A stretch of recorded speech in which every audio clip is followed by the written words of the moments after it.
India में भी बहुत सारी बातें हैं जो डेनमार्क में या वेस्टर्न कंट्रीज में नहीं है। Sometimes this is not possible in our country. Entrepreneurship is a risk. उस रिस्क को लेने के लिए बहुत सोचना पड़ता है। ऐसे हम बाहर की टेक्नोलॉजी को लाके इंडिया में नहीं थोप सकते हैं। क्या है कॉर्डिया मेरे लिए? भारत में रिक्शे वाले आपको बीटेक मिल जाए। हमारे ज़माने में बस दो चीज़ें डिस्कस होती थी, इंजीनियर बनना है या डॉक्टर बनना है। आज की हमारी मेहमान बनारस के बहुत नज़दीक गाज़ीपुर एक ऐसी जगह से आती हैं जो कि शहर से बहुत कटा हुआ और डेवलपमेंट से बहुत पीछे। गाज़ीपुर बनारस से लेकर के डेनमार्क तक, विदेशों तक का अपना सफ़र पूरा किया। आज हमारे साथ जुड़ रही हैं कॉर्डिया हेल्थ केयर और वी केयर डेनमार्क की CEO खुशबू वर्मा। क्या हमेशा से आपका ये सपना था कि आप गाज़ीपुर से स्टडीज़ में बाहर निकल पाएंगी, या कभी सोचा था कि कभी विदेशों में जा कर के आप अपना काम करेंगी? जब मैं गाज़ीपुर में पढ़ाई कर रही थी तो मेरा हमेशा से सपना था कि जो भी मैं करूं वो बेस्ट करूं। और मैंने ये लक्ष्य नहीं बनाया था कि मुझे बाहर जाना है, बाहर ही जाके काम करना है। लेकिन सीक्वेंस ऑफ इवेंट्स ऐसे होते गए कि मैं डेनमार्क में हूँ आज, लेकिन डेनमार्क में रहते हुए मैं बाहर के देशों से जो भी बेस्ट नॉलेज और बेस्ट टूल्स हो सकते हैं वो मैं इंडिया में लाके और गाज़ीपुर और बनारस और यूपी के लिए काम कर रही हूँ। क्या बात। तो मेरे हिसाब से ये प्लान नहीं था, लेकिन it turned out that way and उसके लिए मैं बहुत ही, ये मेरा सौभाग्य है कि मुझे ये करने का मौका मिला। पर जब आप बनारस में थी और आप स्टडीज़ कर रही थी, तो क्या वो सीक्वेंस थे, क्या वो ज़रिया रहा जिससे आप बनारस से एक स्टेप आपने बाहर निकाला? वो कौन सा एक मुकाम रहा? जब मैं गाज़ीपुर में पढ़ रही थी, there is a school called convent school. वो मुझे लगता है कि मेरे लिए वो दुनिया का बेस्ट स्कूल है, क्योंकि मेरे टीचर्स, मेरे शिक्षक लोअर केजी से ही मुझे बहुत ही मोटिवेट करते आए थे। और एज अ स्टूडेंट मैं हमेशा ही आभारी रहती थी अपने शिक्षकों की, अपने टीचर्स की, क्योंकि उन्होंने हमेशा मुझे अपना बेस्ट करने के लिए मोटिवेट किया और अपना बेस्ट करने के लिए इनकरेज किया। उस टाइम पे अनअवेयरनेस भी काफ़ी ज़्यादा थी, क्योंकि मुझे नहीं पता था कि इंटरमीडिएट के बाद इंजीनियरिंग के एग्ज़ाम्स होते हैं, IIT का एग्ज़ाम होता है, यूपी टेक्निकल यूनिवर्सिटी के एग्ज़ाम्स होते हैं। वो लैक ऑफ अवेयरनेस एक बैरियर हो सकता है किसी के करियर में, किसी के जर्नी में। इवन दो की क्षमता है, कर सकते हैं, लेकिन नहीं कर पाते क्योंकि सही इन्फॉर्मेशन सही टाइम पे नहीं रहती है। बिल्कुल। सबसे जो मेरे जर्नी का टर्निंग पॉइंट था वो ये था कि मेरे घर में किसी तरह से मेरे नानी को पता चला कि इंजीनियरिंग का एक एग्ज़ाम हो रहा है इलाहाबाद में और वहाँ मुझे जाके एग्ज़ाम देना चाहिए। आपकी नानी को पता मेरी चला? नानी को किसी ने बताया आके और किसी तरह से पता चला, वो फॉर्म फिल करना था। तो मेरी नानी तो वो उस टाइम पे एक गणितज्ञ की तरह थी, मतलब वो गणित में उनका बहुत मानी जाती थी अपने आसपास के एरिया में। तो उन्होंने मुझे बताया कि तुमको ये एग्ज़ाम देना चाहिए, ये आने वाले संडे पे है या ऐसा कुछ है, तुम जाके वो एग्ज़ाम दो और तुमको इंजीनियरिंग के लिए ट्राई करना चाहिए। और मैं बहुत इसके लिए बहुत हेजिटेंट थी, मैं बहुत संकोच कर रही थी, क्योंकि मुझे लग रहा था कि लोग ऐसे एग्ज़ाम्स देने के लिए कितना प्रिपेयर करते हैं, लोग कोचिंग करते हैं, जाते हैं, गाज़ीपुर के लोग बनारस जाते हैं, इलाहाबाद जाते हैं और बड़े शहरों में जाते हैं कोचिंग करके प्रिपेयर होने के लिए। अच्छा, ये कब की बात रही होगी? ये 2000 की बात है। अच्छा। तो मुझे 26 साल हो गए हैं इंजीनियरिंग स्टार्ट किए हुए। बट मेरी नानी ने मुझे जब बोला तो मैंने सीधे से मना कर दिया कि मेरी आदत थी हमेशा हर क्लास में फर्स्ट आने की। अच्छा, तो ये बहुत कॉमन चीज़ नहीं है खुशबू जी, क्योंकि बनारस और उससे और आगे के क्षेत्र लड़कियों को पढ़ाने के लिए इतना ज़्यादा ओपन माइंडेड नहीं होते। नहीं, वहाँ पे मैं बहुत ही, I am very fortunate there, मैं बहुत लकी रही हूँ। मेरे घर में आपकी नानी ने ही आपको आगे बढ़ाया, एक तरीके से उनको आपको रास्ता दिखाया। और मेरी नानी ने मेरे मम्मी के सारे बहनों को भी बहुत अच्छे से पढ़ाया, और मेरे सारी मौसियाँ टीचर्स हैं, मेरी मम्मी भी टीचर हैं, तो उन्होंने अपने बच्चों को भी वही संस्कार दिया और उनका मेरे से भी वही सपना था कि कभी लड़की होना एक बैरियर नहीं था मेरे लिए। कितनी खूबसूरत बात, बहुत ही अच्छी बात है। जब मैं पढ़ाई करती थी तो मेरी नानी इंश्योर करती थी कि उस कमरे में कोई जाके बात ना करे क्योंकि खुशबू पढ़ाई कर रही है। तो इस तरह का डिसिप्लिन, अनुशासन उन्होंने दिया मुझे और इस तरह का फोकस करने का मौका दिया। तो मेरे माँ बाप और नानी मतलब they are the ones who had made me actually. तो आपने इंजीनियरिंग की और इंजीनियरिंग करने के बाद क्या आप सीधे बाहर विदेशों के लिए जा पाई? मैं इंजीनियरिंग करने के बाद मेरी जॉब पहले इंदौर में लगी, वहाँ से मुझे सीधे यूएस जाने का मौका मिला with in first few months. तो क्या वो सिनेरियो रहे होंगे, क्योंकि भारत में जब कोई बच्चा पढ़ता है इंजीनियरिंग में भी, मतलब पढ़ते पढ़ते किसी को अवसर मिल जाए बाहर जाने की बहुत कम होते हैं। जी जी जी। तो ऐसा क्या हुआ? मेरी जॉब थर्ड ईयर के एंड में ही लग गई थी। अच्छा। जब मैंने इंजीनियरिंग अभी कंप्लीट नहीं किया था, कैंपस प्लेसमेंट में one of the first companies who came to the college, I was selected in that. वो मौका मुझे लगता है कि मेहनत से और लगातार फोकस करते रहने से और एक बहुत ईमानदारी से, कुछ चाहने से मिलता है। मैं ये बताऊंगी कि जब मैं गाज़ीपुर में पढ़ाई करी थी इंटरमीडिएट की, तो हिंदी मीडियम स्कूल था।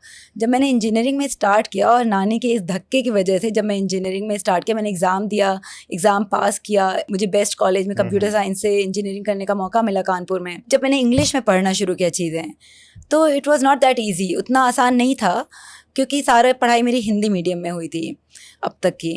वहाँ पे काफ़ी स्ट्रगल रहा। फर्स्ट 2 सेमेस्टर्स बहुत ही मुश्किल लगे मुझे, लेकिन फिर कैचअप कर लिया क्योंकि you have to just work hard and then you have to make sure that you come at the same level at as others in the language. B Tech की वो कानपुर से? जी जी जी। तो आज कानपुर वाले बहुत से लोग सुन रहे होंगे। I want to say to them कि look, if Khushboo ji can do it, you can do it. It is all up to you. खुशबू जी, मुझे एक बहुत अच्छी बात याद आ रही है, क्योंकि अभी कुछ दिन पहले मैं गोरखपुर से ही थोड़ा नज़दीक एक जगह गया और मैंने देखा एक बच्ची का रूम और उस पे बड़े बड़े उसने साइन बोर्ड लगा रखे हैं, and she says I want to become IAS in this year. And पूरा रूम उसका वो एफर्मेशन से भरा हुआ है and she is really looking towards it. जी। आपकी कहानी सुनकर के बिल्कुल ऐसा ही एहसास होता है कि एक लड़की गाज़ीपुर से निकली और उसके परिवार ने उसको हेल्प की, स्पेशली नानी ने, और उसने हार्ड वर्क किया। एक चीज़ मेरे दिमाग में आती है, ऑब्वियसली आप ही उसका सही जवाब दे सकते हैं। जब कोई इंजीनियरिंग में जाता है बीटेक वगैरह में, तो यूजुअली आपने देखा होगा बड़ी मस्ती होती है, लोग बड़ा पढ़ाई छोड़ करके सारे काम करते हैं, हर तरह की चीज़ें होती हैं। पढ़ाई is the least one thing what people want to do in the B Tech. क्या आपके साथ ऐसा था? नहीं, मैं ये नहीं बोलूँगी क्योंकि हाँ, मतलब मस्ती होती है पढ़ाई के साथ साथ, लेकिन अल्टीमेटली ये पता होना चाहिए बच्चों को भी, और पता होता भी है ज़्यादातर को, कि पढ़ाई है जो आपका साथ देगी लॉन्ग टर्म में। मेरा ये मानना है, मैं ये फ़िलॉसफी है और मैं अपने बच्चों को भी ये बताती हूँ कि अगर वो स्कूल टाइम में, यूनिवर्सिटी टाइम में पढ़ाई कर लेंगे तो पूरी ज़िंदगी रहेगी मस्ती करने को, लेकिन अगर वो स्कूल टाइम में और यूनिवर्सिटी टाइम में मस्ती करेंगे तो पूरी ज़िंदगी स्ट्रगल रहेगी। तो ये आपका चुनाव है, आपका सिलेक्शन है कि what do you choose to do. जो टाइम पढ़ाई का है, मेरे हिसाब से मैंने खुद भी किया है हमेशा कि मैंने पढ़ाई पे फोकस किया है, और जो जहाँ पे जो काम करने के लिए जो मेरी ड्यूटी है, मैं राधा वो करूँगी, और मस्ती would be, of course it would be second. So work hard, party harder, but do work hard. Khushboo ji, मेरे दिमाग में एक चीज़ आती है, क्योंकि बनारस के पास Ghazipur, I am not sure कि कैसी स्थिति थी। क्या घर का माहौल ऐसा था कि पढ़ना एक बड़ी चीज़ थी, कि पढ़ करके बच्चा बाहर निकल जाएगा, या आपको लगा कि ये पढ़ाई मेरे लिए एक टिकट हो सकता है मुझे एक सक्सेस की तरफ, एक अच्छे लाइफ की तरफ ले जाने का? क्या ऐसा एक बैकग्राउंड पुश था पीछे से? तो मुझे लगता है कि मेरा छोटे पर से ही विश्वास रहा है कि आपने सुना होगा गीता का, कर्मण्येवाधिकारस्ते मा फलेषु कदाचन। तो काम जो भी करना है जिस भी क्षण में, वो बेस्ट तरीके से करना है, और मैंने उसका मतलब हर स्टेप पे, हर क्लास में, हर टेस्ट में, हर एग्ज़ाम में just perform your best and try to do give your best. और वो करते करते यू फाइंड योर पाथ, और वो पाथ आपके सामने कैसे आता है, कैसे आप नेविगेट हो जाते हो उस तरफ, वो सारी चीज़ें अपने आप ही होते जाती हैं। लेकिन हमारा काम है कि जो भी हमें अपॉर्चुनिटी मिले, जो भी हमें काम मिले करने को, उसमें बस अपना बेस्ट करना है, और बाकी चीज़ें रास्ते अपने आप खुल जाते हैं। खुशबू जी, आप जॉब के साथ साथ 2 महीने के अंदर US गई, और उसके बाद 5 देशों में आपने बहुत हार्ड वर्क किया, अलग अलग जगह गई, यूएस, कनाडा, शायद यूके जी। और डेनमार्क, फिनलैंड, जी बहुत सारे देशों में, और आपने सीजीआई जैसी एक कंपनी में डायरेक्टर तक का अपना मुकाम हासिल किया। जी बहुत से लोग आज आपको देख रहे होंगे जो बनारस से हैं, आसपास के भारत के क्षेत्रों से हैं। अभी आपने देखा एक नीट की परीक्षा के लिए इतने सारे लोगों ने प्रिपरेशन की। जी लोग सपना सजा के बैठते हैं कि हमें एक जी। रास्ता मिले। आपने इतनी मेहनत की और आपको रास्ता मिला, और आप आज जब पीछे उन लोगों की तरफ देखती होंगी तो आप क्या कहना चाहती होंगी कि एक बनारस, एक गाजीपुर की लड़की कहाँ पहुँच सकती है? तो मैं सबसे पहले तो ये कहना चाहूँगी कि लड़की होना कभी भी पीछे होने से पर्यायवाची नहीं है। कोई भी लड़की वो सब काम कर सकती है जो लड़के कर सकते हैं, और सारी अपॉर्चुनिटीज़ आपके सामने होती हैं। तो हमें उसको एक बैरियर की तरह ना देख के बल्कि एक अपॉर्चुनिटी की तरह देखना चाहिए, क्योंकि बहुत सारे स्किल्स होते हैं, बहुत सारा फोकस होता है जो लड़कियों में बहुत ज़्यादा होता है। और मुझे लगता है कि मैं उन सारी लड़कियों को ये बोलना चाहूँगी कि जो वो कर रही हैं, जो पढ़ाई वो कर रही हैं, अगर वो लगन से, शिद्दत से करेंगी तो आज की दुनिया में अपॉर्चुनिटीज़ उस ज़माने से भी ज़्यादा हैं जिस ज़माने में मैंने इंजीनियरिंग किया था। और आज की दुनिया में अपॉर्चुनिटीज़ अपने इंटरेस्ट के हिसाब से भी हैं। हमारे ज़माने में बस 2 चीज़ें डिस्कस होती थी, इंजीनियर बनना है या डॉक्टर बनना है। लेकिन आज आप बहुत कुछ बन सकते हो। आप डिजिटल मार्केटिंग में एक्सपर्ट बन सकते हो, आप सेल्स में जा सकते हो, आप जर्नलिज्म में जा सकते हो, आप फोटोग्राफी में जा सकते हो। There are so many multiple avenues today. तो मैं ये बोलूँगी कि उन अपॉर्चुनिटीज़ में आपका क्या इंटरेस्ट है, उसके हिसाब से फोकस करके और उसको आप परस्यू करिए, and there is nothing that can stop just by being a girl. I wish कि इस पॉइंट पे बहुत से लोग जो आपको देख रहे होंगे, they take it as a very strong motivation कि 1 या 2 ही वेंचर्स के पीछे ना लगें। इट्स नॉट कि इंजीनियरिंग या डॉक्टरी ही कैरियर हो सकता है। आज इतने सारे कैरियर्स हैं, और आपकी जर्नी अगर कोई फॉलो करे, और जी। ऑब्वियसली आज के पॉडकास्ट को पूरा देखे, दे विल अंडरस्टैंड कि इंजीनियरिंग करने के बाद भी आपने अपनी लाइफ में कितने न्यू वेंचर्स की जी। तरफ कदम रखा। खुशबू जी, थोड़ा वहीं पुरानी बात से शुरू करते हैं। आप जी। सीजीआई में आई, आपने धीरे धीरे मेहनत करके डायरेक्टर तक का एक मुकाम हासिल किया, and then you left everything. जी।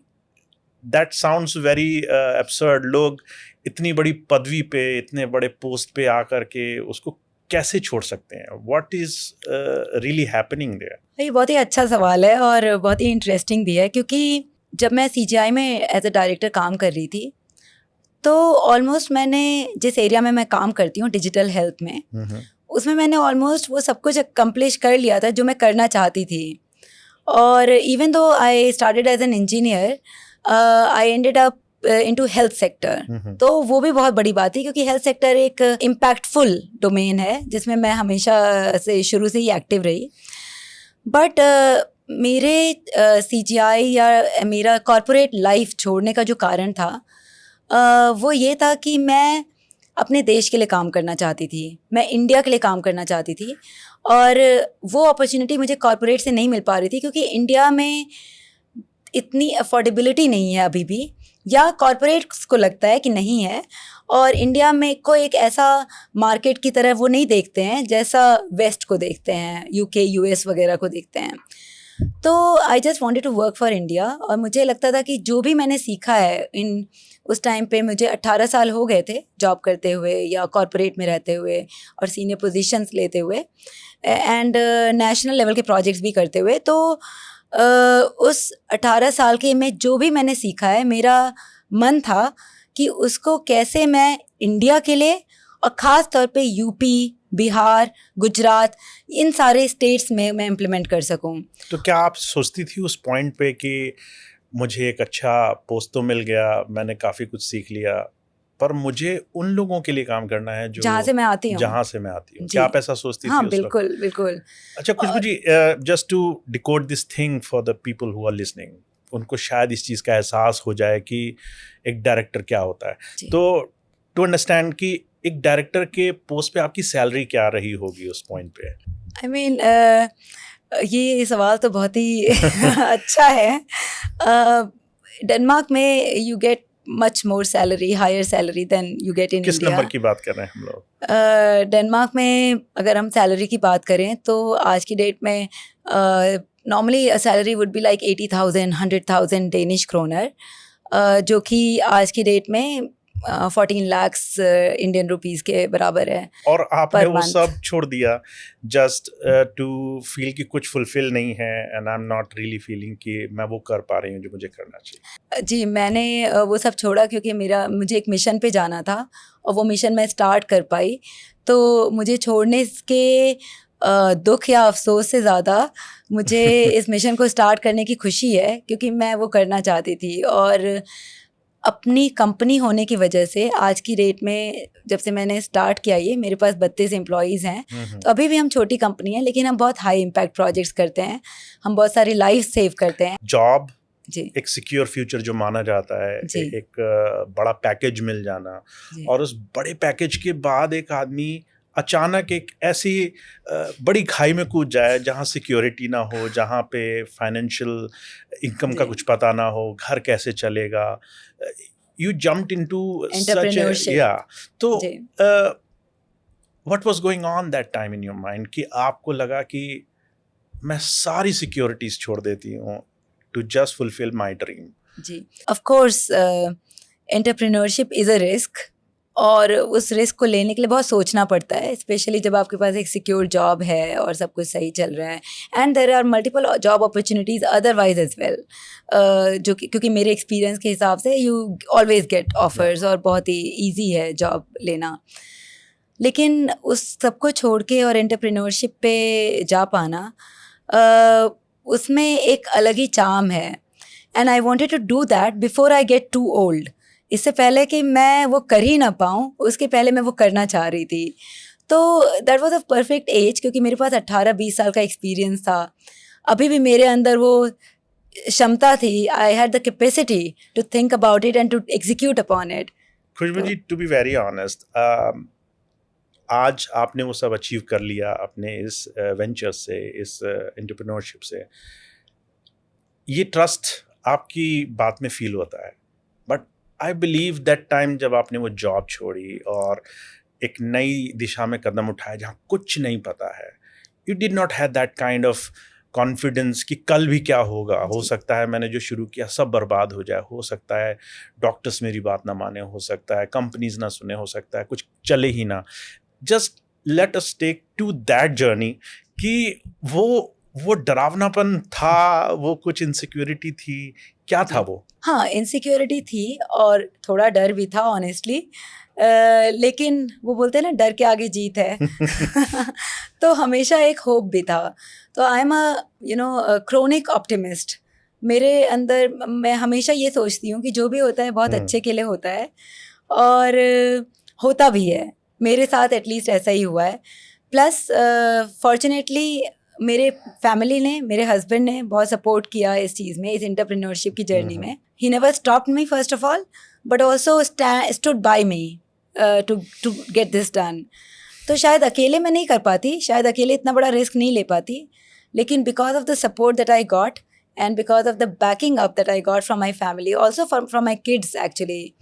तो दैट वॉज ट्रिमेंडस हेल्प, जिसकी वजह से मैं जो अचीव कर पाई हूँ अब तक, वो अचीव कर पाई हूँ, और बहुत कुछ अचीव करना बचा हुआ है. तो डेनमार्क में आपकी डायरेक्टर की पोस्ट थी और आपने एक जॉब को छोड़ा एंड देन आपने एक वेंचर शुरू किया. क्या ये पहला ही वेंचर था? क्या ये पहली चीज़ थी जो सक्सेसफुल हो गई? जी, ये मेरा पहला ही वेंचर है. Okay. As an entrepreneur I started in 2021 और मैंने अपनी कंपनी स्टार्ट की. जो शुरू में हम बस एनालिसिस और डिज़ाइन पे हमने बहुत फोकस किया, एंड देन मैंने इंडिया में 2024 में लॉन्च किया. So it is called Cordia. Platform is called Cordia. Okay. तो क्या है कॉर्डिया? थोड़ा सा लेमेंस लैंग्वेज में समझाइए, क्योंकि हम लोग बिहार से आते हैं, हम लोग यूपी से आते हैं. अगर हम समझना चाहें कि मुझे डायबिटीज़ है और मैं किसी सबब से आता हूँ, बाहर गांव के क्षेत्रों से आता हूँ, क्या है कॉर्डिया मेरे लिए, मुझे बताइए. तो कॉर्डिया एक ऐप है आपके लिए, जो आपको आपके डॉक्टर से या क्लिनिकल फैसिलिटी से कनेक्टेड रखेगा और इवन दो आप कंसल्टेशन के लिए 3 महीने पे जाते हैं, 6 महीने पे जाते हैं, आपकी हैंड होल्डिंग होती रहेगी ताकि आपका डायबिटीज़ जो है और कॉम्प्लिकेटेड होके हार्ट डिसीज़ में ना बदले या फिर आपको फुट अल्सर ना हो। तो it is all about using the data to prevent complications. और कार्डिया केवल डायबिटीज़ के लिए नहीं है, किसी भी केयर में जहाँ पे लॉन्ग टर्म रिलेशन चाहिए होता है डॉक्टर में और पेशेंट में, वहाँ के लिए कार्डिया रेलेवेंट है। और कार्डिया मैंने इसलिए भी बनाया क्योंकि कार्डिया पेशेंट्स के लिए ही नहीं, पेशेंट्स के रिलेटिव्स के लिए भी रेलेवेंट है। इसका मतलब ये है कि जैसे मैं अपने पापा से 6000 किलोमीटर दूर रहती हूँ डेनमार्क में, और आज की डेट में मुझे सब कुछ पता होता है कि उनके हेल्थ में क्या चल रहा है क्योंकि मैं उनकी रिलेटिव हूँ कार्डिया के सिस्टम में, और मुझे सब कुछ पता रहता है कि उनके हेल्थ में क्या चल रहा है, उनको कब मुझे मना करना है कि आपका फास्टिंग शुगर जो बढ़ते जा रहा है, मुझे दिख रहा है डेनमार्क से ही। अच्छा। क्योंकि जब मैं फ़ोन पे पूछती थी ना तो हमेशा बस एक ही जवाब मिलता था पापा से कि सब ठीक है, सब अच्छा है, सब अच्छा है, जब तक कि इमरजेंसी में हॉस्पिटल न रश करना पड़े। एग्जैक्टली, क्योंकि इंडियन पेरेंट्स हों, फैमिलीज हों, जी, वो नहीं बताना चाहते नहीं, कि रियलिटी क्या है। बिल्कुल। हाँ। तो कार्डिया में एक डायमेंशन है कि पेशेंट और डॉक्टर के बीच में कंटिन्यूअस रिलेशन रहता है, लेकिन दूसरा डायमेंशन जो और भी इम्पॉर्टेंट है कि पेशेंट और उनके रिलेटिव्स के बीच में या इनफॉर्मल केयर गिवर्स आप बोल सकते हैं, उनके बीच में भी काफ़ी अच्छा रिलेशन रहता है। And it helps the patient to avoid complications, to prevent heart attacks, to prevent foot ulcer. तो ये सारी चीज़ों में मदद मिलती है।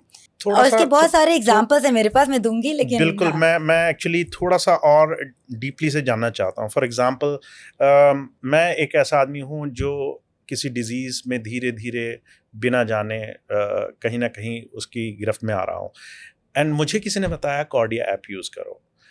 तो क्या वो तरीका होगा जिससे इनिशियली मुझे इस ऐप से डॉक्टर से मदद मिलेगी? ऐसा क्या लिंकिंग है इस ऐप के बीच में? थोड़ा उसके बारे में बताइए।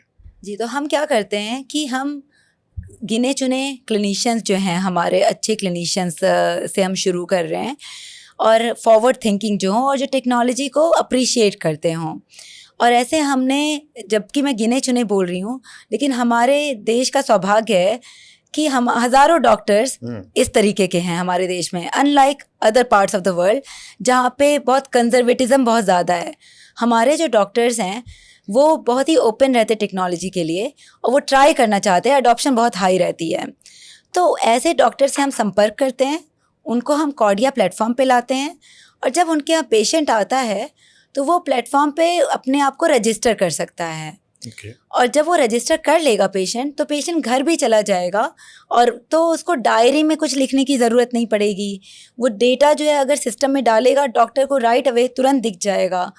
कोई सिम्टम हुआ पेशेंट को तो उसको ये नहीं सोचने की ज़रूरत है कि यार ये मुझे नोट कर लेना है क्योंकि मुझे 3 महीने बाद डॉक्टर के पास जाना है तो मैं बताऊंगा, क्योंकि किसी को याद नहीं रहता। तो वो सिम्टम रजिस्टर कर सकते हैं, तो वो भी डॉक्टर के रिकॉर्ड्स में रहेगा। इसके 2 फ़ायदे हैं।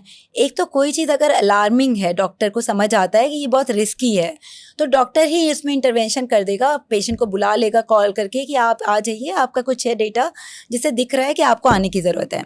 दूसरा ये है कि जब आप कंसल्टेशन के लिए जाते हो तो आपको दिमाग में सब कुछ याद रखने की ज़रूरत नहीं है, क्योंकि वो आप याद ही नहीं रख सकते हो 3 महीने 6 महीने की बात। तो लेकिन डॉक्टर के पास पूरा ग्राफ रहता है, आपका पूरी हिस्ट्री रहती है उस ऐप के जरिए, तो डॉक्टर उस हिसाब से सही डिसीजन ले पाता है।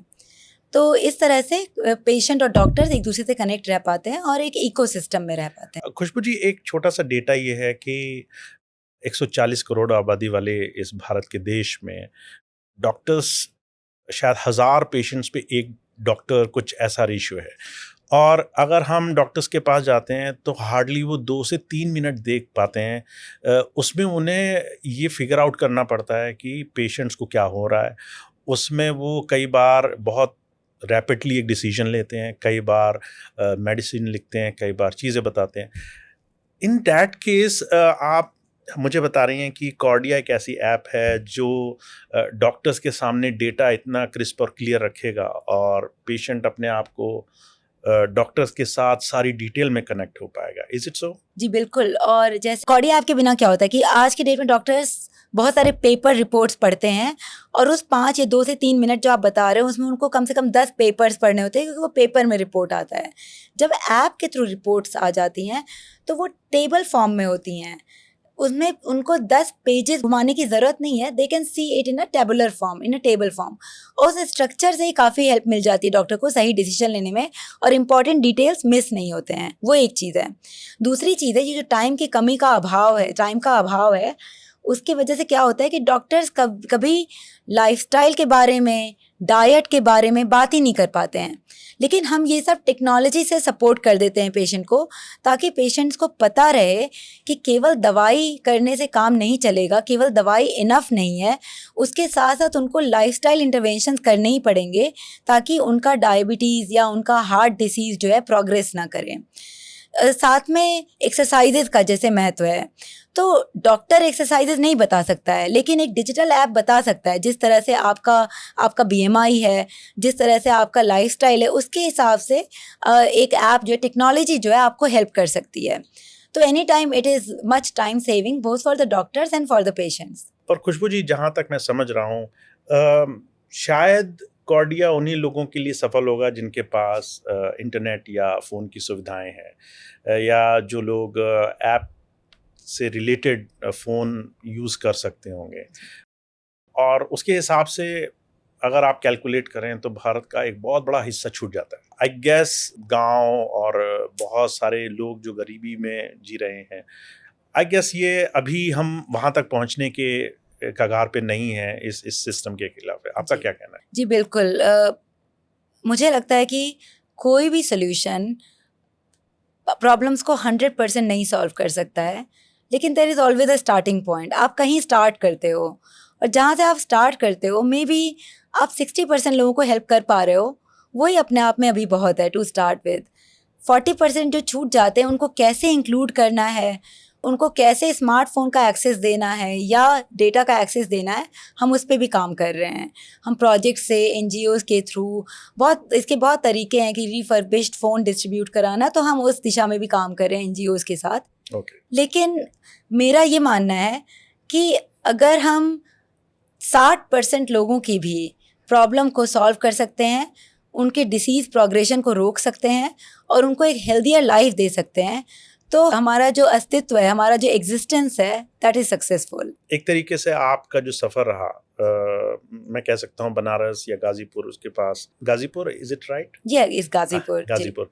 तो वहाँ से ले करके आप US, फिर वहाँ से आगे UK, फिर फिनलैंड, फिर डेनमार्क, और वहाँ से फिर से अब भारत में आप दोबारा से अपने लोगों से जुड़ रही हैं, उनको हेल्प कर रही हैं, उनको सपोर्ट दे रही हैं। तो ये एक ऐसी चीज़ है जो एक बहुत बड़ा मिथ ब्रेक करती है। जॉब, सिक्योरिटी, यही सब कुछ है और उसके आगे लाइफ नहीं है। जबकि फुलफिलमेंट आपको तब मिला जब आपने किसी की मदद करी, आपने देखा डायरेक्टली आपके प्रयास किसी को हेल्प कर रहे हैं। जी। तो ये चीज़ आपकी कहानी में एक छोटी सी चीज़ लाती है कि आपने शुरुआत तब की जब आप डेनमार्क में थी और आपने देखा आपके पेरेंट्स यहाँ पर हैं। उसके बारे में थोड़ा सा बताइए। जी, तो 2014 में क्या हुआ कि मैं हमेशा पापा की डायबिटीज़ को बहुत फॉलो करती हूँ, क्योंकि मैं डिजिटल हेल्थ में ही थी और मैं पूरी दुनिया में डिजिटल हेल्थ प्रोजेक्ट्स कर रही थी। लेकिन अचानक से मुझे फ़ोन आया कि पापा को हार्ट अटैक हो गया है और उनको BHU में एडमिट कराया गया है। तो मुझे समझ नहीं आया कि ये कैसे हुआ। अभी तक तो मुझे यही न्यूज़ मिल रही थी कि सब कुछ सही चल रहा है, और मेरे नाक के नीचे ऐसी चीज़ हो पाना, क्योंकि जब डॉक्टर्स ने देखा उनको तो it was due to unmanaged diabetes. अगर उन्होंने अपना डायबिटीज़ मैनेज किया होता तो उनको वो हार्ट अटैक नहीं होता। और वो जो डिजिटल टेक्नोलॉजी जो मैं बाकी दुनिया में इम्प्लीमेंट कर रही थी, वो केवल इसीलिए था कि कॉम्प्लिकेशंस इस कदर ना बढ़ें कि इमरजेंसी में जाना पड़े। तो वहाँ से मुझे समझ आया कि इंडिया में बहुत बड़ी ज़रूरत है, और जो सोशल स्ट्रक्चर है उसको सपोर्ट करते हुए टेक्नोलॉजी बनाने की ज़रूरत है। ऐसे हम बाहर की टेक्नोलॉजी को लाके इंडिया में नहीं थोप सकते हैं। It has to be built for India, it has to be affordable, it has to be easy to use, और लैंग्वेज सपोर्ट कि उत्तर प्रदेश में हिंदी में चलना चाहिए, गुजरात में गुजराती में, महाराष्ट्र में मराठी में, तो वो भी हमने किया है। तो वो मुझे समझ आया कि there is a need and that need can be solved. I am able to solve that need with my experience. तो आपके पेरेंट्स अनफॉर्चुनेटली उस स्थिति से गुजरे और आपको पता चला बाहर 6000 किलोमीटर दूर। क्या मैं कह सकता हूँ बहुत सारे ऐसे एनआरआईज होंगे, बहुत सारे ऐसे बच्चे होंगे जो जॉब्स के लिए बाहर जाते हैं बिल्कुल। और वो अचानक ऐसी न्यूज़ सुनते हैं उनके जी। प्रियजनों के बारे में, अपने पेरेंट्स या उनकी फैमिली के बारे में, और अचानक उन्हें धक्का लगता है कि हमें कैसे नहीं पता चला। जी। तो आपने एक ऐसी चीज़ सोची जो आपको फिर से अपने लोगों के करीब ले आई। क्या आपको महसूस होता है कि बहुत से लोग अभी भी उस दूरी, उस खालीपन में जी रहे हैं और शायद उनको कोई रास्ता नहीं मिल रहा? जी, बिल्कुल। और मुझे लगता है कि बहुत सारे बच्चे हैं जो अपने पेरेंट्स से दूर रहते हैं, और दूसरे देश में रहने से ज़्यादा विद इन इंडिया भी, कि ज़्यादातर बच्चे बैंगलोर मूव हो जाते हैं, पुणे मूव हो जाते हैं, दिल्ली, नोएडा मूव हो जाते हैं, लेकिन पेरेंट्स अपने ओरिजिनल जगह पे जहाँ से भी वो आते हैं वहीं रहते हैं। तो मुझे लगता है कि ये जो रिलेटिव वाला कॉन्सेप्ट हमने किया है कॉर्डिया में, ये सबके लिए रेलेवेंट है। और मुझे लगता है कि उस खालीपन को, या एक गिल्टी कॉन्शियस होता है ना, कि आपको एक गिल्टी कॉन्शियस होता है कि आप अपनी जिम्मेदारी नहीं उठा रहे हो क्योंकि आप अपने पेरेंट्स का ध्यान नहीं दे रहे हो। तो उस गिल्टी कॉन्शियस को कम करने के लिए मुझे लगता है कि ऐसा ऐप बहुत ही ज़रूरी है जो आपको आपके पेरेंट्स के रियल स्टेटस से, रियल हेल्थ स्टेट से, हेल्थ लेवल पे कनेक्टेड रखे। कि आप कमा तो बहुत रहे हो, बिल्कुल, पर आप अपने ही माँ बाप, अपने भाई बहन, उनके काम नहीं आ पा रहे, उनको हेल्थ सपोर्ट नहीं दे पा रहे। तो ये चीज़ रहती होगी लोगों के मन में। खुशबू जी, मुझे बताइए उस दौर के बारे में जब आप बाहर थी, बहुत अच्छा कर रही थी, और घर से तकलीफ़ में या कुछ ऐसी चीज़ों में कभी ऐसा हुआ कि अचानक आपको कॉल आया हो, घर से माँ ने या पिताजी ने ना बताया हो, पर आपको महसूस हुआ हो कि कुछ गड़बड़ है? जी, कुछ ऐसा था? ऐसा तो होता ही है। अगर आप बाहर रहते हो घर से, और स्पेशली इतनी दूर रहते हो कि आप हर वीकेंड पे या हर मंथ आप आ नहीं सकते, तो ऐसे मोमेंट्स तो होते ही हैं जहाँ पर अचानक से कुछ न्यूज़ आती है और फिर आपको ट्रैवल करना होता है। तो जैसे कि मैंने एक एग्जांपल दिया कि मेरे पापा को हार्ट अटैक हुआ, तो वो एक एग्जांपल था जहाँ पे मुझे अपने बच्चे को छोड़ के और फैमिली को छोड़ के जल्दी से बस आना था यहाँ पर, और देखभाल करने के लिए, ध्यान रखने के लिए। बहुत बार ऐसा भी होता है कि आप नहीं आ पाते हो, और वहाँ पे भी बहुत ही बुरा लगता है अंदर से, और आप मिस करते हो यहाँ पे रहना, लेकिन परिस्थितियाँ ऐसी होती हैं कि आप नहीं आ पाते हो क्योंकि दूरी इतनी ज़्यादा है, और कुछ ऐसी चीज़ें होती हैं, कमिटमेंट्स होती हैं जो आपको स्टॉप कर देती हैं। लेकिन मैं यही बस बोलूँगी कि जहाँ पे पॉसिबल होता है वहाँ पे तो मैं आ जाती हूँ हमेशा, और मुझे बहुत ही लगाव है, ना कि केवल अपने कोर फैमिली से, पेरेंट्स से, बट मेरे आसपास के फ्रेंड्स, मेरे टीचर्स मेरे बहुत ही क्लोज़ हैं, और मुझे बहुत लोगों का बहुत ज़्यादा प्यार मिला है इस पूरी जर्नी में। तो मैं हमेशा कोशिश करती हूँ कि हर सुख और दुख में साथ में रहूँ। बहुत बढ़िया। खुशबू जी, हमें ये बताइए कि एक्चुअली में क्या मोमेंट रहा आपका सब कुछ छोड़ के यहाँ आने का, डिसीजन बनाने का? क्या वो घर वालों की हेल्थ थी? क्या वो फ्रस्ट्रेशन था कि मैं बहुत पढ़ चुकी हूँ फिर भी अपने लोगों के लिए कुछ नहीं कर पा रही? या जैसा आपने बताया आपके फादर को स्ट्रोक पड़ा उसकी वजह से आपने डिसीजन लिया। एग्जैक्ट वो क्या चीज़ आपके दिमाग में ट्रिगर करी कि आपने डिसीजन लिया मुझे तो करना ही है? इसके लिए मैं ये बोलूँगी कि एक टाइम था जब आप कुछ अकम्प्लिश कर लेते हो अपने करियर में, और फिर वो एक प्लेटू पे आ जाता है, लेकिन वहाँ पर आप सोच पाते हो एक पॉइंट पे कि इससे बड़ा आप क्या कर सकते हो। और वहाँ पे मुझे एक चीज़ ने बहुत मोटिवेट की, और वो था फिलॉसफी ऑफ सर्वे संतु निरामया। अगर आप इसको समझें कि हम इंडिया में, हम जो बात हम 5000 साल पहले कह रहे थे, सर्वे संतु निरामया, जो हमारे वैदिक स्क्रिप्चर से आता है, उसका मतलब है कि सब में ऑल बी हेल्दी। उस वैदिक स्क्रिप्चर को जो इंडिया ने, हमारी सभ्यता ने 5000 साल पहले किया था, वो 2015, 16, 18 के दौरान यूनाइटेड नेशंस SDG, अगर आपको पता हो, सस्टेनेबल डेवलपमेंट गोल्स, उसके माध्यम से प्रसारित कर रहा था। तो मुझे लगा कि हमारी जो मॉडर्न सोसाइटी है, जो चीज़ अब डिस्कवर कर रही है, अब 2018 में, 2015 में SDG के फॉर्म में, वो हमारे कल्चर में 5000 साल पहले बोला जा चुका है। और वो मुझे लगता है कि हम उसके बारे में सोचते नहीं हैं, but we should take pride in it. हमें उसका गर्व होना चाहिए। और वो एक चीज़ थी जिसने मुझे मोटिवेट किया कि इंडिया के लिए काम करना है और इंडिया से काम करना है, क्योंकि हम उस फिलॉसफी के थ्रू पूरी दुनिया को हेल्दी बनाने में हेल्प कर सकते हैं। और वही हमारी कंपनी का भी वही मोटो रहा है शुरू से, सर्वे संतु निरामया, और मैं उसके लिए ही I am living my life for that. तो मैं चाहती हूँ कि जितने लोग मेरे संपर्क में आए कॉर्डिया के थ्रू या बाहर से भी, मैं चाहती हूँ कि अगर मैं उनके लाइफ में थोड़ा सा भी उनके हेल्थ पे एक पॉजिटिव इम्पैक्ट डाल सकती हूँ तो our mission is successful. Khushboo ji, I wish कि आज बहुत से लोग हमें सुन रहे होंगे या इस बात से रिलेट करेंगे। बहुत से लोग भारत के जो बाहर एनआरआई की तरह अच्छी पोस्ट पे काम करते हैं, अच्छी अच्छी फील्ड्स में काम करते हैं।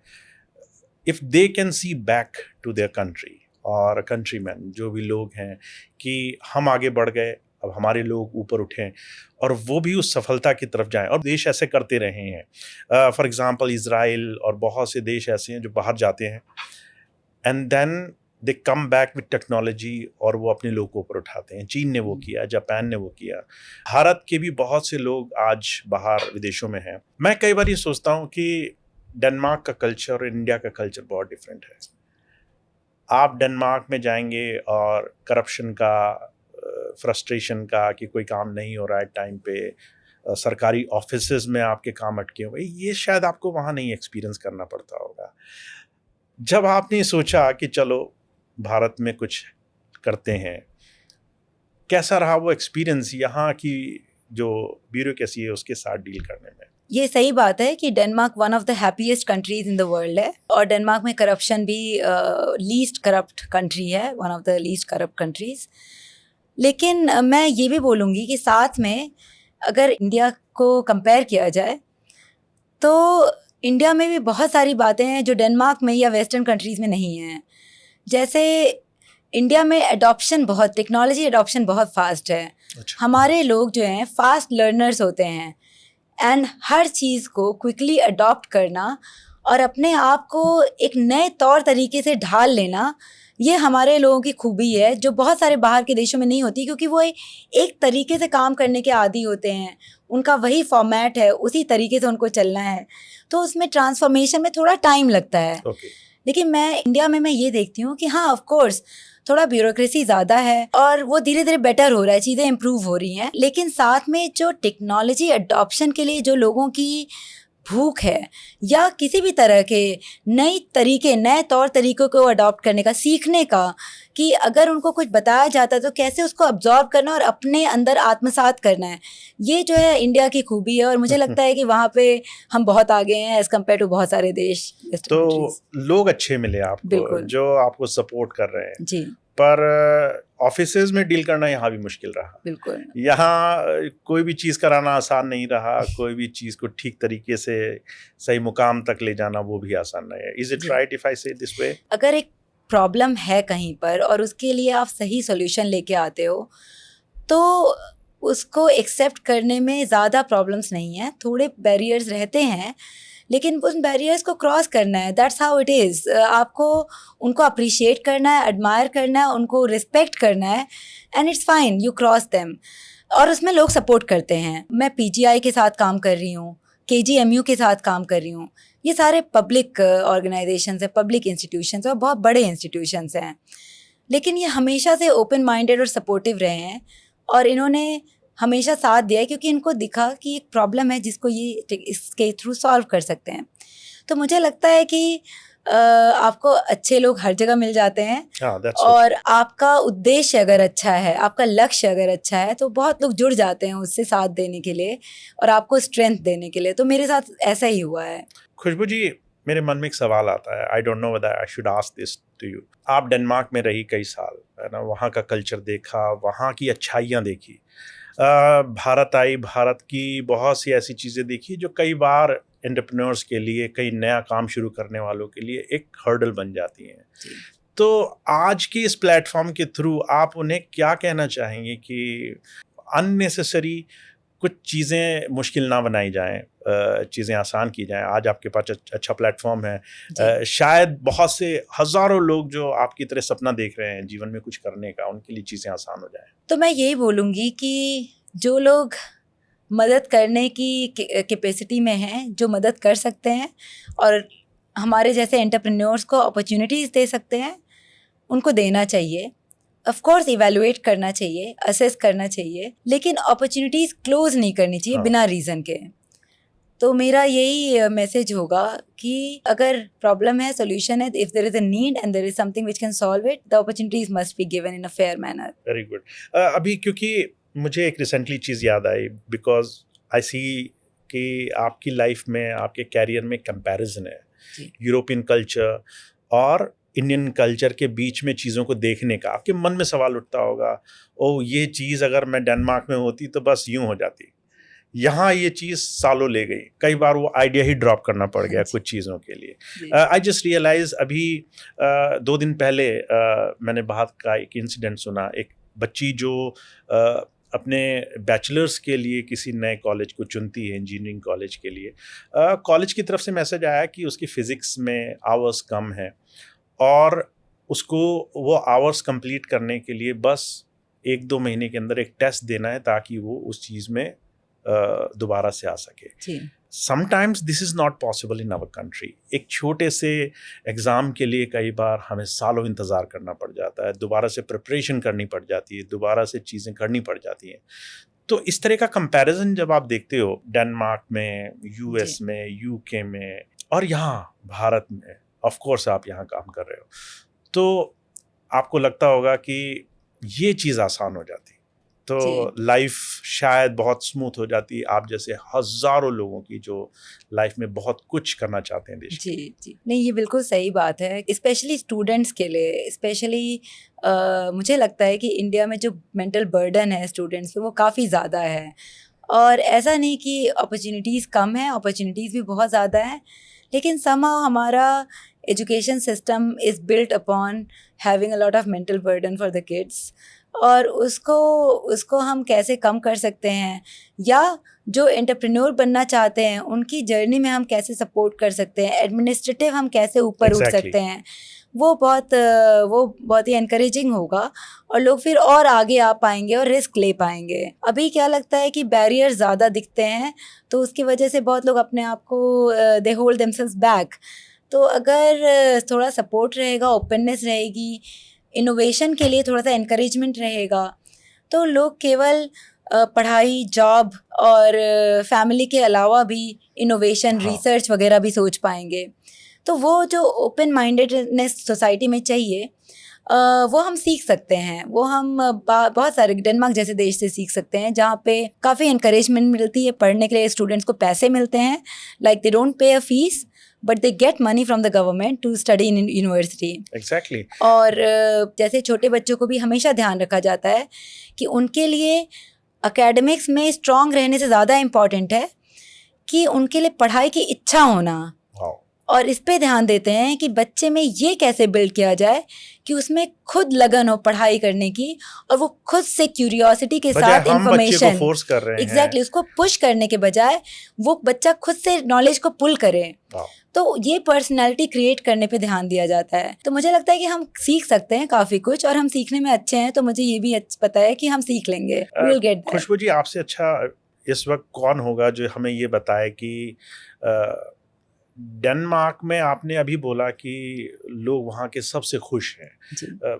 अभी आपने शायद एक फ्रेज यूज़ किया कि वो शायद वर्ल्ड की सबसे हैप्पीएस्ट कंट्री है। मतलब ये सुनकर के बड़ा अजीब लगता है कि कोई इस तरीके का टैगलाइन कैसे दे सकता है कंट्री को। ऐसा वो क्या करते होंगे जो वो खुश हैं, और हम लोग जो इतना आस्था रखते हैं, विश्वास रखते हैं, स्टिल वी कैन नॉट से दिस अबाउट आवरसेल्व्स। तो ऐसा क्या है वहाँ पे? मुझे लगता है कि लाइफ की जो पेस है, जो स्पीड है डेनमार्क में, वो स्लो है थोड़ी एज कम्पेयर टू जो हमारी इंडिया में है। क्योंकि हर कोई भागता नहीं रहता है। जो वर्किंग आवर्स है, for example, like there is something called work life balance. As an adult, as an entrepreneur, मेरे लिए सबसे ज़्यादा इम्पॉर्टेंट है वर्क लाइफ बैलेंस। और वर्क लाइफ बैलेंस का मतलब है कि आप काम कितना करते हो, कितने घंटे, आप अपने लाइफ में कितने इंगेज्ड हो, अपने बच्चों से, अपने फैमिली से, अपने रिलेशन से, सोशल सर्कल में कैसे इंगेज्ड हो। और इन दोनों में अगर बैलेंस नहीं रहता है तो स्ट्रेस होते जाता है। डेनमार्क में इस चीज़ का काफ़ी ध्यान रखा जाता है कि हमारी वर्क और लाइफ में एक बैलेंस रहे, and that is something which I think is the main reason and that is the same for kids. बच्चों के भी पढ़ाई में उनको होमवर्क के लिए पुश नहीं किया जा सकता है। 9th ग्रेड तक तो एग्ज़ाम्स भी नहीं होते हैं, वो अच्छा भी है बुरा भी है, दोनों पार्ट है, उसके प्रॉस एंड कॉन्स है, लेकिन बच्चों को किसी भी तरह का मेंटल बर्डन नहीं देते तो हैं। आप कहना चाह रही हैं कि अगर बच्चा एग्जाम क्लियर नहीं कर पाया तो माँ बाप उसे पीटेंगे नहीं, उसके ऊपर एक प्रेशर नहीं डालेंगे कि why you have not done this, तुम इंजीनियर True. कैसे बनोगे, डॉक्टर कैसे बनोगे? नहीं, बट आप देखिए कि एग्ज़ाम का जो प्रेशर इंडिया में होता है, वहाँ से हम कितने इनोवेटर्स रिसर्चर्स क्रिएट करते हैं, वर्सेस डेनमार्क में देखिए जहाँ एग्ज़ाम्स होते ही नहीं हैं, क्या बात कर और रहे हैं? वहाँ पे कितने इनोवेटर्स और रिसर्चर्स आते हैं। हमारे पास मतलब बहुत सारे उदाहरण हैं मतलब जहाँ पे एग्जाम नहीं होते, इसका क्या मतलब? एग्ज़ाम नहीं होते, मतलब कि बच्चे को फर्स्ट एग्ज़ाम देना होता है 9th क्लास में जाके, जो एक्चुअली इंडिया के 10th क्लास के बराबर है। 10th में फर्स्ट एग्जाम 10th होता में है? फर्स्ट एग्ज़ाम या टेस्ट होता है। उसके पहले बच्चों को बस ये सिखाया जाता है कि पढ़ाई को कैसे इंटरेस्टिंग बनाना है, कैसे बच्चे को क्यूरियस बनाना है, और वो 10th क्लास में जाके फर्स्ट टाइम अपने आप को ट्राई करता है कि मैंने अभी तक जो सीखा है क्या वो सही है कि नहीं है। तो आई थिंक ये कॉन्सेप्ट इज़ कि बच्चे फ्री रहें और उनके ऊपर मेंटल बर्डन ना हो, और वो नॉलेज को सीख करें, वो जाएं बाहर और वो पुल करें कि मुझे ये सीखना है, मुझे ये बनना है, मुझे ये करना है, और उनकी चॉइस भी बहुत मैटर करती है। डेनमार्क में ये भी पॉसिबल है कि कोई इंजीनियरिंग पढ़ा किसी ने, मेरे वन ऑफ आवर को फाउंडर्स, उनकी यही कहानी है। उन्होंने पहले मेडिकल किया, डॉक्टर बने, ओके। MBBS किया, MD किया, डॉक्टर बने, प्रैक्टिस किया 5 साल। उनको समझ आया कि मुझे तो टेक्नोलॉजी भी सीखनी है, मुझे बहुत अच्छा रहेगा क्योंकि मैं स्केल कर पाऊंगा अपने मेडिसिन प्रैक्टिस को। तो उन्होंने टेक्नोलॉजी पढ़ा, इंजीनियरिंग किया, BTech MTech PhD, पहले डॉक्टरी किया, और फिर इंजीनियरिंग फिर किया। इंजीनियरिंग किया। जी, और प्रैक्टिस करने के बाद, और उसके अब वो सारे के लिए गवर्नमेंट ओपन है, गवर्नमेंट सपोर्ट करती है कि आप करिए, आपको जो मन है पढ़ना वो पढ़िए। कोई कारपेंट्री से शुरू कर सकता है और वो भी डॉक्टर बन सकता है, ये भी खुशबू जी, पॉसिबल है। मैं आपकी, क्योंकि डेनमार्क की स्टोरी इतनी फास्ट पेस पे जा रही है, मैं बीच में रुक नहीं पा रहा हूँ। I want to ask you something. जी। अभी थोड़ी देर पहले आपने कहा कि बच्चों के 9th ग्रेड में एग्जाम होते जी। हैं। आई अंडरस्टूड बच्चे क्यों खुश रहते हो। जी।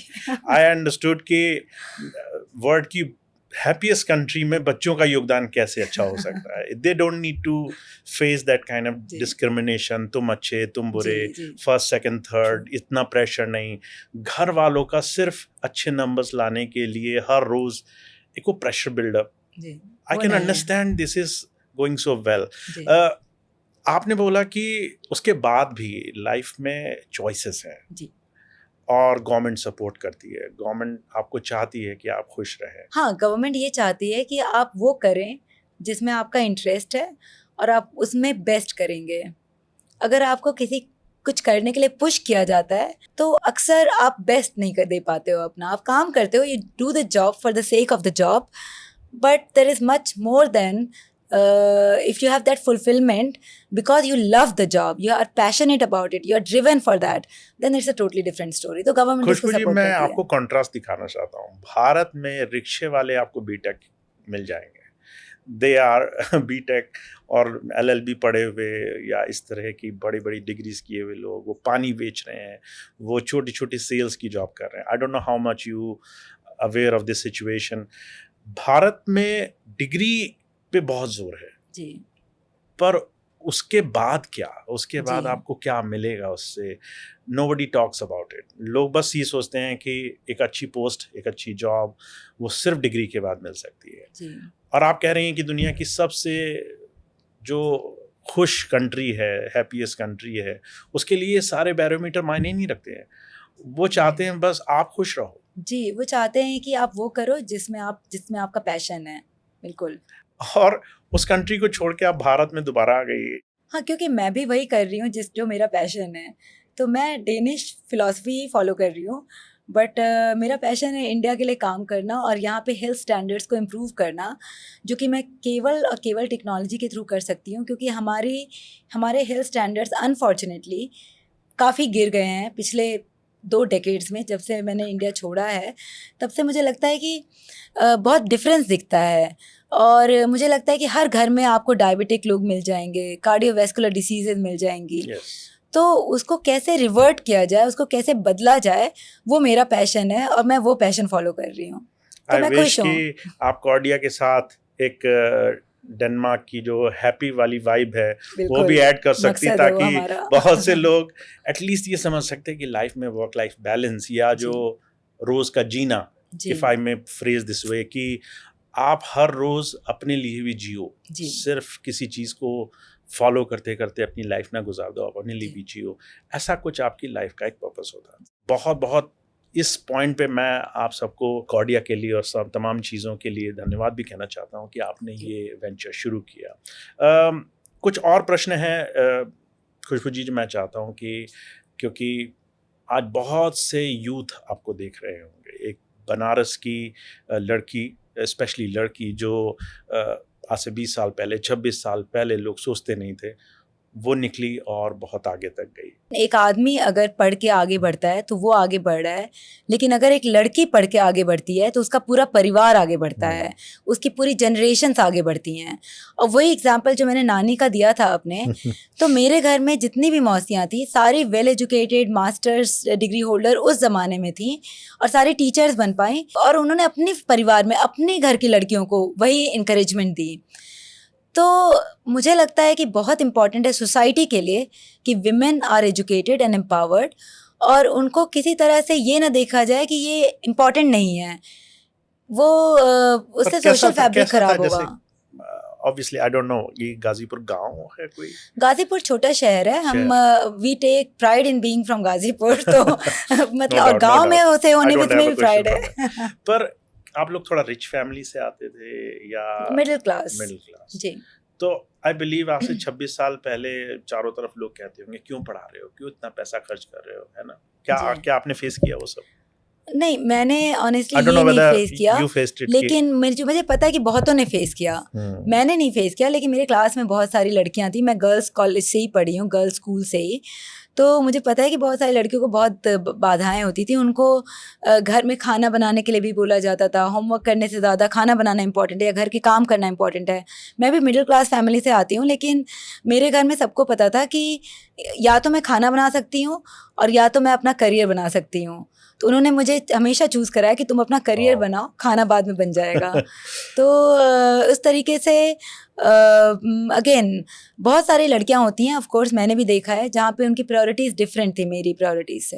यू नो, अभी मैंने एक्चुअली कमेंट सुना, खान सा, you may know him from Bihar, he is actually लोगों को प्रिपेयर कराते हैं कॉम्पिटिशन्स के लिए। तो अभी जब नीट की एग्ज़ाम लीक हुए और बहुत सारा हुआ, तो ही सेड कि ये एग्ज़ाम नहीं लीक हुए, ये 2 लाख बच्चों की लाइफ को हमने 2-3 साल पीछे धकेल दिया।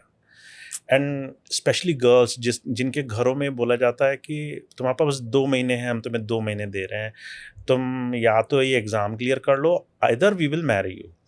तो इस तरह के सिनेरियो रहते हैं। It's a very well known fact कि ऐसा रहता है। और ऐसे में गर्ल्स के पास इतनी फ्रीडम नहीं होती, कई बार ऑप्शंस नहीं होते कि वो पढ़ लें या पढ़ के कैरियर की तरफ जा पाएँ, कई बार तो ऑप्शंस नहीं मिलते हैं। तो आपकी लाइफ स्टोरी इसलिए बहुत मैटर करती है क्योंकि ऑब्वियसली आपने बहुत कुछ अचीव भी किया है, and you found your way to the top heights. ये सर ना, मैं ये भी बोलूँगी कि ये बहुत ही अनफॉर्चुनेट है जो हुआ है नीट का एग्ज़ाम कैंसिल होने की वजह से। आई होप कि जिन बच्चों ने एग्ज़ाम दिया, जिनका एग्ज़ाम कैंसिल हो गया, आई होप कि they do not quit, because quit करने पे तो कुछ बचा ही नहीं रह जाएगा। और जो डिज़र्विंग लोग हैं, डिज़र्विंग लड़कियां हैं जिन्होंने इसमें अटेम्प्ट किया था, आई होप कि they continue to do that. So that would be the only fair thing जो मैं होप कर सकती हूँ। कैसे आपको एक्चुअली आपके कैरियर ग्राफ में रिजेक्शन, फेलियर मिला, आप उसको थोड़ा सा अपने लेवल पे बताइएगा। सबसे ज़्यादा ना किससे सुनने में मिला आपको? डॉक्टर्स से, इन्वेस्टर्स से, फैमिली से, कि नहीं you can not do this? पहले तो ये तो सही बात है कि अगर आपका करियर 22 साल का है तो उसमें अप्स एंड डाउन्स होते रहते हैं, सबके ही अप्स एंड डाउन्स होते रहते हैं। हम जो अप्स होते हैं हम उसके बारे में ज़्यादा बात करते हैं, डाउन्स के बारे में थोड़ा कम बात करते हैं। लेकिन मैं ये बताना चाहूँगी कि मैंने भी बहुत सारे प्रोजेक्ट्स ऐसे किए हैं जो टोटल कैटास्ट्रॉफी हुए हैं, मेरी वजह से अकेले नहीं, एक team effort you can say. नहीं, इवन एवरीथिंग इज ओके, क्योंकि लाइफ ऐसी है। There is no success without having a failure. Exactly. हाँ, मुझे लगता है कि 2 ही ऑप्शंस होते हैं, you either learn or you win. तो there is no third option, there is nothing called losing, क्योंकि आप या तो सीखते हो और या तो जीतते हो। तो दैट वर्क्स वेरी वेल। जब भी कुछ गड़बड़ होती है तो I keep my self motivated कि मैंने बहुत कुछ सीखा, नेक्स्ट टाइम अच्छा आई करेंगे। विश आपको इस वक्त बहुत से लोग सुने। आई विश कि वो एटलीस्ट ये देखें कि लाइफ में लूजिंग जैसा कुछ नहीं जी है ना। नहीं you always keep growing. Her absolutely, एक फेलियर को सिखा रहा है, बिल्कुल। कहीं आप पहुंच रहे हो, कहीं आप जा रहे हो। बिल्कुल। खुशबू जी, एक और चीज़ मेरे दिमाग में आती है कि कभी ऐसा लगा, एक बहुत टॉप फ्रस्ट्रेशन पॉइंट जब आपको लगा बंद कर देती हूँ, छोड़ती हूँ, ये नहीं हो पाएगा? लगा है, ऐसा लगता है कभी कभी। और आपका जो सवाल था ना कि रिजेक्शन सबसे ज़्यादा किससे मिले, रिजेक्शन बहुत तरीके के हो सकते हैं कि आपने एक फ़ंड के लिए, ग्रांट के लिए अप्लाई किया, वहाँ से नो आ गया, आपने किसी के सामने पिच किया, वहाँ से नो आ गया। तो रिजेक्शन तो मिलते रहते हैं, लेकिन पॉजिटिव एज लॉन्ग एज होता रहता है तो you are still running in a good direction. लेकिन ये जो आपका क्वेश्चन है कि एकदम फ्रस्ट्रेशन या ऐसा कि सब कुछ छोड़ देना है, वो भी लगा है। और अचानक से हमेशा ऐसा कुछ हो जाता है कि उस पॉइंट पे पहुंचते ही मुझे तो लगता है कि ऑटोमेटिकली यूनिवर्स से कुछ हो जाता है कि एक होप आ जाती है, एक ऑप्टिमिज्म फिर भी आ जाता है और फिर से चीज़ें सही दिशा में चलने लगती हैं। बहुत आप डिप्लोमेटिक आंसर कर रहे हो। It's not like this always. मतलब लेकिन मेरे साथ अक्सर ऐसा हुआ है कि जब मैं एकदम, मुझे लगता है कि मैं गिव अप करने के पॉइंट पे हूँ, तो कुछ ना कुछ सहारा मैंने या तो देख लिया है अपने से ही। You are intentionally looking for hope. डूबते को तिनके का सहारा जो होता है ना, तो आप इंटेंशनली वो तिनका ढूंढते हो। तो हो सकता है कि मैंने वो इंटेंशनली तिनका ढूंढा है, लेकिन मुझे लगता है कि वो तिनका आया है मेरे पास और किसी ने वो भेजा है मेरे पास। तो आई एम रियली ग्रेटफुल कि अक्सर ये ऐसा ही होता है। तो मैं डूब नहीं पाई हूँ, मैं हमेशा तिनके का सहारा ले पाई हूँ। वो तिनका कहाँ से आया मुझे नहीं पता, वो मेरे दिमाग का भी हो सकता है, लेकिन कहीं बाहर से भी हो सकता है। इतना गुड एनर्जीज ऑल ओवर। अच्छा, कभी ऐसा हुआ कि आपको लगा कि वेंचर तो शुरू कर दिया, काम तो बड़ा शुरू कर दिया, पैसा ख़त्म होने वाला है, कभी ऐसा पॉइंट आया? बहुत सारे पॉइंट्स आए। मतलब जब आप एंटरप्रेन्योरशिप स्टार्ट करते हो और लिमिटेड पैसे होते हैं और आपके खर्च बर्न रेट होता है, तो वो आपको बहुत वाइजली यूज़ करना होता है पहले तो उन पैसों को जो आपके पास है। और शुरुआत में बहुत बार ऐसा होता है कि आपका अकाउंट एकदम ज़ीरो पे पहुंचने वाला है और लगता है कि अब क्या करेंगे। लेकिन अगेन एज आई सेड कि डूबने से पहले तिनके मिल जाते हैं, बस आपको ढूंढते रहना है, लगे रहना है। एक और सवाल, कभी ऐसा लगा कि प्रॉब्लम में पड़ गई, पंगा ले लिया, ये सब शुरू कर लिया, वापस जॉब में चली जाती हैं? नहीं, अभी तक वो तो नहीं लगा। दिमाग में कभी कभी आता तो है डिलेमा, जब बहुत ख़राब वो रहती थी एक टाइम पे। अब तो काफ़ी स्टेबल है, now we are very well supported. लेकिन एक टाइम पे ऐसा लगता था कि ये भी इवेलुएट कर लेते हैं, और मैंने किया भी है। बहुत सारी बार मैंने डबल जॉब्स की हैं, मतलब एंटरप्रेन्योरशिप किया है, 8 से 4 कंसल्टिंग की है और फिर 4 से 8 एंटरप्रेन्योरशिप की है। तो बहुत बार डबल मेहनत की है, बहुत महीनों तक, बहुत सालों तक। I can be really sure कि ये सफ़र आसान नहीं रहा। नहीं, द पॉइंट यू थिंक कि आप टॉप पे हो, आप डायरेक्टर की पोस्ट पे हो, and then you start from zero. और उसके बाद ये सब पैसे को लेकर के और रात भर स्ट्रेस कई बार हो जाना, चीज़ें नहीं वर्क कर रही हैं। आई एम श्योर कि ये आसान सफ़र नहीं रहा होगा, बट हेड्स ऑफ कि आपने ये सब किया और आप आज इस मुकाम पर हो। We all are proud of you कि आपने यहाँ तक पहुँचे। मुझे लगता है कि आपने डायरेक्टर की जॉब इम्पल्शन में छोड़ दी। बताइए, सही हूँ कि गलत? नहीं, गलत है। ओके, बहुत सोचा समझा डिसीजन था, बहुत टाइम लगा वो स्टेप लेने में। Okay, so you took your time. जब आपको लगा कि अच्छा शुरू करते हैं, and then there was a period of time जब आपने उस पर वर्क किया। It was not a impulsive decision कि इंडिया में पेरेंट्स बीमार हैं, दूसरी चीज़ें। इम्पल्शन नहीं था, ओके, वेरी गुड। मोटिवेशन था जो बहुत दिन से मेरे अंदर ब्रू हो रहा था, मेरे अंदर बन रहा था। And then after a good thought I decided to do that. तो वो एक पॉइंट आया जब आपको लगा कि बस अब कर देना चाहिए। हाँ, अब कर देना चाहिए, बिल्कुल समय रहते कर देना चाहिए, बहुत बुढ़ापे में नहीं कर पाऊंगी। So good, so good. कभी ऐसा लगता है कि देर से शुरू किया, पहले शुरू करती तो ज़्यादा अच्छा नहीं लगा, क्योंकि the timing was so right. क्योंकि मेरा एक्सपीरियंस इनफ था, क्रेडिबिलिटी मेरे पास इनफ थी, इन्फ्लुएंस इनफ था, नेटवर्क इनफ था। तो timing was perfect to start entrepreneurship, I would say. Okay जी। अब कभी ऐसा सोचती हैं कि अगर कोई मुझे 10 गुना 20 गुना ज़्यादा सैलरी ऑफर करे डेनमार्क में उसी पोस्ट पर, शायद मुझे ले लेनी चाहिए।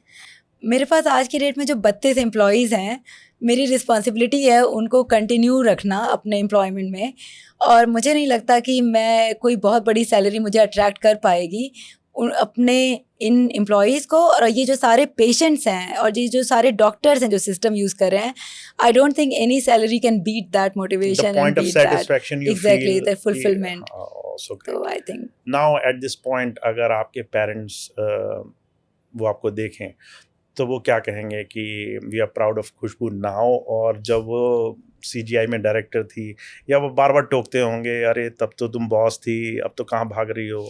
तो ये बहुत ही अच्छा क्वेश्चन है, क्योंकि शुरू में वो भी डरे हुए थे जब मैंने एंटरप्रेन्योरशिप की जर्नी स्टार्ट की, तो उनको भी नहीं समझ आता था कि क्यों किया या क्या कर रही हो। वो डरे हुए थे क्योंकि वो ऑफ कोर्स मेरे पेरेंट्स हैं, उनको मेरा पोटेंशियल पता है शुरू से ही, तो उनको लग रहा था कि कहीं मैं अपना पोटेंशियल वेस्ट तो नहीं कर रही हूँ, या कहीं मैं कम I am doing less than what I can do. लेकिन पिछले 3 साल में दे आर टोटली कन्विंस्ड कि this is the right path for me. And earlier मैं केवल अपनी जॉब करती थी, आज की डेट में मैं 32 लोगों को जॉब दे रही हूँ, तो they are really proud of me. Khushboo ji, एक चीज़ मैं जानना चाहता हूँ, क्योंकि the moment you started entrepreneurship है ना, you jumped out of cliff, नहीं पता था क्या होगा। अब आप उस पूरे नेटवर्क को देखती हैं, जगह जगह जाती हैं, डॉक्टर्स से डील करती हैं, तो ये पूरा एक्सपीरियंस जो आपका जॉब से लेकर के नेटवर्क तक का, इसमें बहुत से लोग आपको देख करके ये कहते होंगे कि इसने बहुत गलत डिसीजन ले लिया। आज हमारे बहुत से यूथ देखते होंगे, बहुत सी बेटियां देख रही होंगी, सिक्योरिटी और इनसिक्योरिटी या फिर एक अपना काम को लेकर के एक डाइसी फीलिंग होगी। आप डायरेक्टली उनसे क्या कहना चाहेंगी जो आपको देख रहे होंगे? मैं ये कहना चाहूँगी कि if you take a decision, stand by it. मतलब अगर आप डिसीजन लेते हो कोई, और अगर आप उसमें फर्म होके खड़े हो और कोई आपको हिला नहीं सकता है, तो लोग भी कहना छोड़ देते हैं, चाहे कितना ही डर लग रहा हो। अगर अंदर से आप डरे हुए हो और कन्विक्शन इनफ नहीं है, तो शायद लोग हिला पाएंगे और लोग आपको अफेक्ट कर पाएंगे। लेकिन डर से अगर आप उबर चुके हो और आपके अंदर कन्विक्शन और वो पैशन है और आपको पता है कि व्हाट यू आर डूइंग, तो फिर ज़्यादा मैटर नहीं करता है और लोग भी फिर समझ जाते हैं कि this is the right thing for her. मुझे लगता है कि कॉर्डिया कल एक रियल कस्टमर जो बिल्ड करने की कोशिश कर रही हैं, वो अर्बन सिटीज़ में ही है या फिर रूरल इंडिया में भी वो पॉसिबल है? आप एग्री कर रही हैं कि क्या एक्चुअली कॉर्डिया रूरल एरियाज़ में ज़्यादा रेलेवेंट है, मैं बोलूँगी, क्योंकि अगर आप एक डेली वेजेस अर्न करने वाले, दिहाड़ी अर्न करने वाले एक पर्सन हो और आप शहर से दूर रहते हैं और आपको अपनी प्रेग्नेंट वाइफ को लेके हॉस्पिटल आना है, PGI आना है या किसी भी गायनेकोलॉजिस्ट के पास जाना है, तो आप अक्सर उसको इग्नोर कर देते हो, क्योंकि आपका दिन का दिहाड़ी ख़त्म हो जाएगी, आने जाने हॉस्पिटल के वेटिंग टाइम में ही आपका दिन खत्म हो जाएगा। Exactly. कॉर्डिया ये करता है कि आप घर पे ही रह लो, आपके प्रेगनेंसी का पूरा देखभाल हो जाएगा घर से ही, और आपके डॉक्टर को आपके बारे में सब कुछ पता रहेगा, इवन दो कि आपको आने की ज़रूरत नहीं। और जब आने की ज़रूरत है किसी टेस्ट के लिए, किसी पर्टिकुलर चीज़ के लिए, तो आप आओ जहाँ पे ज़रूरत है, प्लान तरीके से। तो मुझे लगता है कि रूरल एरिया में और रिमोट एरियाज़ में it is even more relevant, and technology is a blessing for such areas, क्योंकि बहुत ही अफोर्डेबल तरीके से आपको एक केयर मिलेगी घर पे बैठे बैठे, जिसके लिए आपको अपने पूरे दिन की कमाई छोड़नी पड़ रही थी। क्या ये फ्री ऐप है, क्या ये पेड ऐप है, कैसे हम इसको कनेक्ट कर सकते हैं? तो एज एन ऐप, ये जो क्लिनिशियंस जिनके यहाँ हम स्टार्ट करते हैं कॉर्डिया प्रोग्राम, वो अपने पैकेजेस बनाते हैं, केयर प्लान्स बनाते हैं, और कुछ पैकेजेस जो सेल्फ मॉनिटरिंग के हैं, ताकि आप घर पे अपना डेटा डाल सको ऐप पे, इंस्टेड ऑफ पेपर पे लिखना या ना लिखना, ताकि ऐप आपको रिमाइंड करा सके, आपको बता सके कि अब आपको ये काम करना है। तो वो सारा काम सेल्फ मॉनिटरिंग से हो जाता है, जो फ्री ऑफ कॉस्ट ही रहता है। आप जब कंसल्टेशन के लिए आओगे तो आपके डॉक्टर के पास भी सारा डेटा रहेगा, तो उसकी भी अपने आप में बहुत वैल्यू है। लेकिन अगर आप डॉक्टर से सर्विस लेते हो, विच मीन्स कि डॉक्टर से या उनके केयर टीम से आप ये सर्विस लेते हो कि इन बिटवीन कंसल्टेशन आपकी कंटिन्यूअस मॉनिटरिंग होती रहे, इन बिटवीन कंसल्टेशन आपका ध्यान रखा जा सके, तो ऑफ कोर्स डॉक्टर उसके लिए चार्ज करते हैं, because they use their time and their time is valuable. Obviously अगर आप किसी एक्सपर्ट डॉक्टर के पास जाते हो जी, और आप चाहते हो कि वो आपका सही मायने में डायग्नोज सही करे, इलाज सही करे, आपको धक्के ना और खाने लगातार पड़े, ध्यान रखते रहे, हाँ, तो इट्स ऑब्वियसली कि इट हैज़ सम चार्ज। लेकिन बिकॉज कि हम टेक्नोलॉजी से असिस्ट करा के करते हैं ये, तो हम डॉक्टर की जो कंप्लीट फीस होती है, जैसे 3,000 रुपये 20 मिनट के लेते हैं या 2,000 रुपये 20 मिनट के लेते हैं, उतना कॉर्डिया उतना महंगा नहीं है। कॉर्डिया उसे बहुत ही कम पैसे में अफोर्डेबल तरीके से हमारे पेशेंट को दिया जा सकता है, क्योंकि हम टेक्नोलॉजी से असिस्टेंस लेते हैं and it is scalable. Okay, Khushboo ji, आखिरी प्रश्न उन तमाम लोगों के लिए जो बनारस आसपास के या भारत के किसी भी क्षेत्र से आते हैं और आज आपको देख रहे हैं, आज आपकी ग्रोथ देख रहे हैं, क्या कहना चाहेंगे आप उन्हें कि आप कहीं से भी हो पर आपकी दिशा, आपका लक्ष्य, वो आप कैसे तय करो? मुझे लगता है कि इंडिया में हमें, स्पेशली आप यूथ की अगर बात करें, तो हमें ये कल्चर एक्सेप्ट करने की ज़रूरत है कि follow your dreams, follow your passion. अगर आपका पैशन आपको एक दिशा में ले जाता है और आपकी पढ़ाई भी उससे अलाइंड हो जाए, आपके सारे एफर्ट्स भी उससे अलाइन हो जाए, तो उससे ज़्यादा पावरफुल कुछ भी नहीं है। That will make you as a person, as a complete human being, और उससे जो है बहुत सारे लोग को आप इंस्पायर भी कर पाओगे अपने आसपास, और खुद भी एक फुलफिलिंग लाइफ जी पाओगे। तो फॉलो योर पेरेंट्स पैशन। को भी यही कहना चाहेंगे जो कई बार चाहते हैं कि बस एक ही घर का लाइन में सदस्य लड़का पढ़े, बेटी ना पढ़े? हाँ, नहीं, बिल्कुल, मतलब बेटी को ना पढ़ाना तो मेरी नज़र में क्राइम है। तो मुझे लगता है कि वो तो एब्सोल्युटली जाहिर सी बात है कि बेटियों को भी पढ़ाना चाहिए, और बेटियों को भी ये समझ आना चाहिए कि they can be equally powerful as man, और वो कंपनीज लीड कर सकती हैं, वो डिपार्टमेंट हेड्स बन सकती हैं, वो जो चाहे वो कर सकती हैं। उनको बस ये विश्वास होना चाहिए, एक आत्मविश्वास होना चाहिए, सेल्फ कॉन्फिडेंस होना चाहिए कि जो वो करना चाहती हैं वो उनको मिल सकता है। लगे रहो।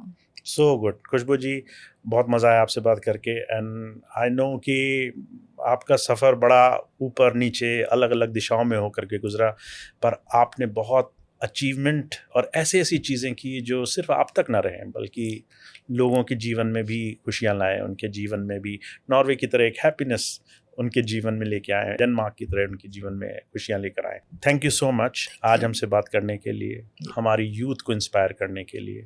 आई विश वो आपको फॉलो करें, आपके काम को देखें, आपसे इंस्पिरेशन लें, आपसे बात करें, अपनी लाइफ को उसी दिशा में ले जाएं। बिल्कुल, thank you so much, thank you so much for the opportunity.